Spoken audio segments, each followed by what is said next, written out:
imaginable. Seriously. My name is Miriam Amarsadeghi. I'm truly honored to be with you and happy to be here.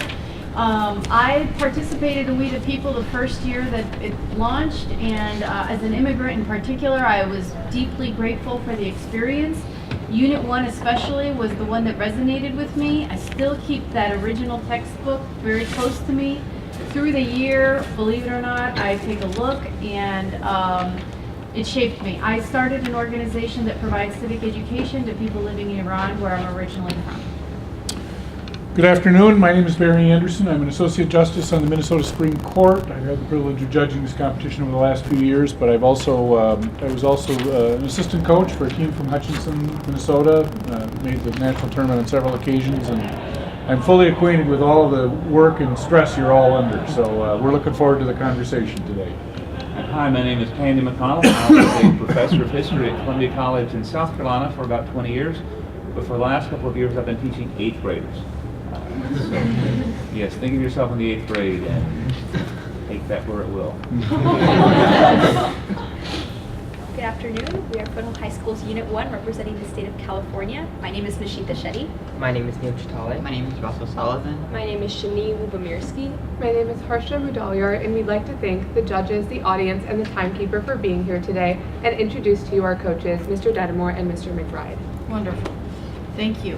Okay, we are focused on Unit 1, the philosophical and historical foundations of the American political system.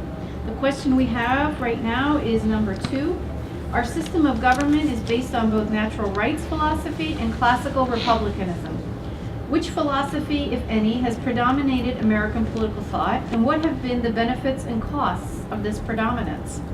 What examples of contemporary issues can you describe that reflect the tension between classical Republican ideas and those of natural rights philosophy? What position would you take on which of the philosophies, if either, should prevail? Explain what principles and values underlie your position. Please begin.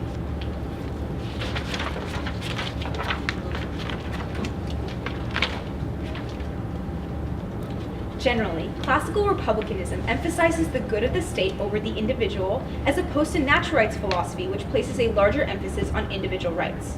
However, the difference between these philosophies is too blurred to be useful to describe trends in political thought. Neither one can fully convey the motivations behind political and social actions, thus neither philosophy has truly predominated American political thought. Philosophers supposedly associated with natural rights or classical republicanism have advocated for certain political themes within the opposite lens. Rousseau, a natural rights philosopher in On the Social Contract, 1762, breaches this distinction by encouraging homogeneity in societies for functionality. Cicero similarly defies his classical republican label in De Republica by declaring that a government's primary duty is to protect life and private property of the individual. Instead, self-interest and not a specific philosophy has predominated American political thought.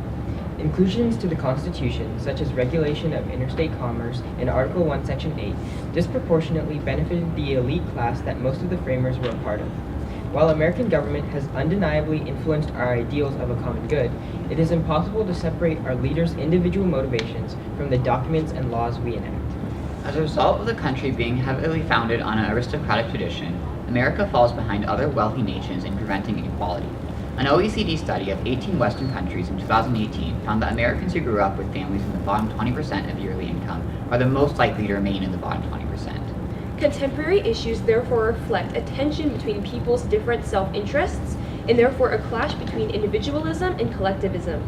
Using the example of gun control, our unit believes that the rights of gun ownership should be checked in the name of public safety.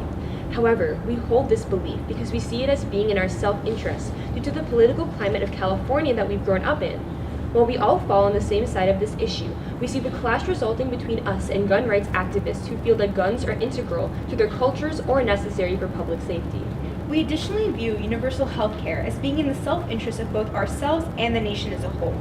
We agree with Cicero in On Obligations when he says the government has a duty to put public responsibilities ahead of private ones. The nation has the responsibility to protect the health of the polis, as a more healthy populace will benefit the common good. We also support universal health care because it bolsters the natural right to life. While John Locke is staunch in his support for the protection of property in two treatises on government 1689, he argues that those who enjoy government protection should pay taxes for the maintenance of society. In our interpretation of Lockean ideas, this should extend to taxation to support the overall health of the population. In the modern day, No one philosophy should prevail in the modern day, because no philosophy completely balances the principles of independence and commitment to community, which are needed for achieving prosperity in this republic. We should uphold the value of balance and thus the intersection of opposing interests from a multitude of groups. In the modern day, we find private interests overpowering the common good, leaving our country out of balance. Thomas Hobbes in the Leviathan, 1651, correctly observed that men will act on their self-interest and assume that the best interests of others align with their own. This imbalance is magnified in America in comparison to other countries. Only a month after a mass shooting, New Zealand's parliament passed an automatic weapons ban in a 119-1 vote in April of 2019. On the other side of the spectrum, we see America nearly 20 years after the Columbine shooting still grappling with its gun policy. We must enact policies that place checks on private interests. Due to the overbalance of special interests, we should overturn decisions like Citizens United v. FEC 2010 and limit third-party expenditures. An example we can look to is Canada's 1974 law, where they've enacted such restrictions. As a country, we should put public interests over our own, striving for a more perfect union. Thank you.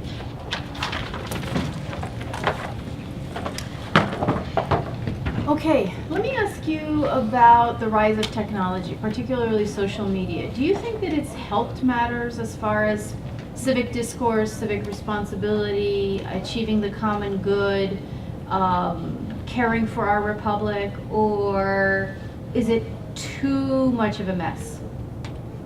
I think it has helped helped democracy. If we look towards James Madison in Federalist 49, he institutes transparency as a key institute of government, and through the rise of social media and more mass communications, we have been able to more effectively spread this information of the government. I would actually disagree with Russell and say that this large influence of media on our populace has actually hurt our political climate and civic discourse. If we look to Edmund Randolph's comments in the 1787 Constitutional Convention, he argues that people are easily misled by the media or by other sources and can therefore be confused in their thoughts. And we see this reflected in the rise of false information and false information sources, which have clouded the truth of our government and our political climate. Additionally, this is also echoed by the Anti-Federalists in Sentinel-1, who describe how confusing the government can be to the people. And I think media can actually make that even worse by providing so many different diverse perspectives when you don't really know the truth behind their arguments. So people are just given so much information and not know how to deal with it.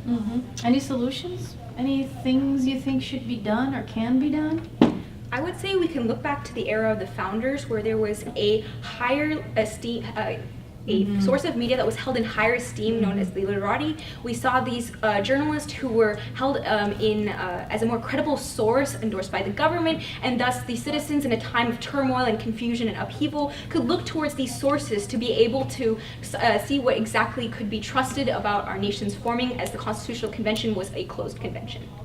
Additionally, I think we can emphasize the use of town halls between the representatives in our government and their constituents.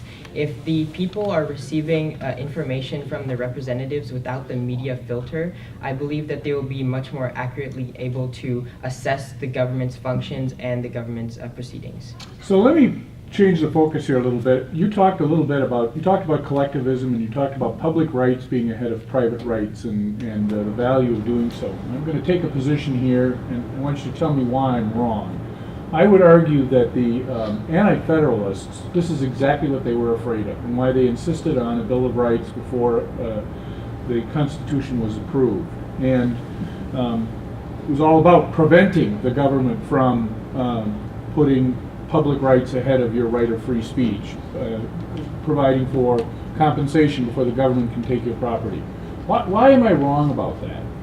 When I say, essentially I'm disagreeing with your premise, that why isn't it that really natural rights do prevail, largely because of the Bill of Rights? I think we can look to Federalist 84, where the founders argued that enumerating the rights as a part of the Constitution might eliminate the possibility for more rights in the future. And I think that's one of the reasons why they didn't want to include that Bill of Rights in the original document that they were ratifying. And I think we can see that that was probably out of their own self-interest because they wanted to preserve more rights for the government. And that's another way that we see that they were promoting self-interest rather than collectivism. If we look towards the lens of collectivism, we would have added that Bill of Rights, ensuring that the people as a whole had those rights. However, we also look to James Wilson in The Will to Believe from 1876, in which he states that philosophy is a personal matter, and everything in our life tints how we perceive other things in the future. So if you look to the Bill of Rights and individualism and collectivism, people had many different personal reasons for implementing these things. So while it does lean towards self-interest, we can see that self-interest does prevail in the modern day. Furthermore, to go back to the argument of public rights versus private rights and the prevalence that we state, if we look to Rousseau's Social Contract, 1672, we look to his argument of individualism as the will of all and collectivism as the general will. In our modern day, we see this will of all predominating. Thus, we see these private individual tendencies being the ones that are more used, because we don't see this general will where this is educated common good is necessarily established. Very quickly, you talk about healthcare. Think about vaccinations for a minute.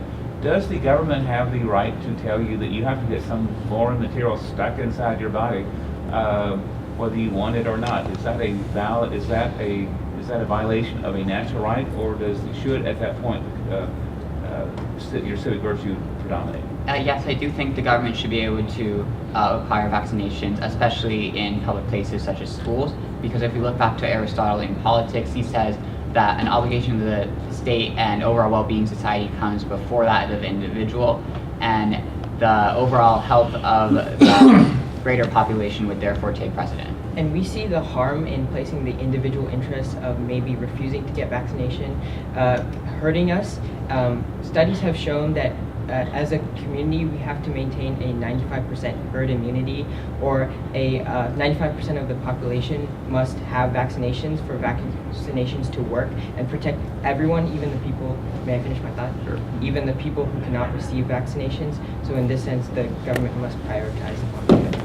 Thank you.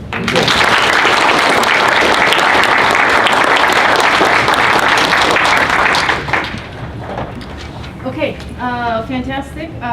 There was a lot of perspective. There was a diversity of thoughts and ideas and ways of looking at things, and that made it a full and honest and real exchange with you all. I appreciated, Neil, how you wanted to be genuine and say what you really think, and that's really important. Not all teams are like that. You should be proud that you have the comfort and confidence to do that.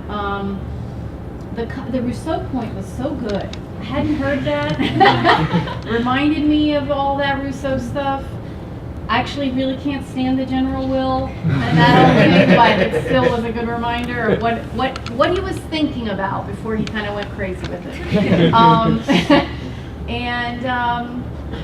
mean, in general, I think you guys have a lot to be proud of. A lot of teams are super, super polished.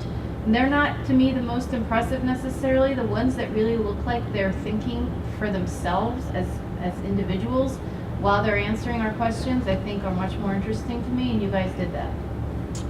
So I agree with all of that. A couple of additional comments. I set my question up for you really as an argument against your position, and I think you've defended your position well. I mean, that's what you needed to do in that context.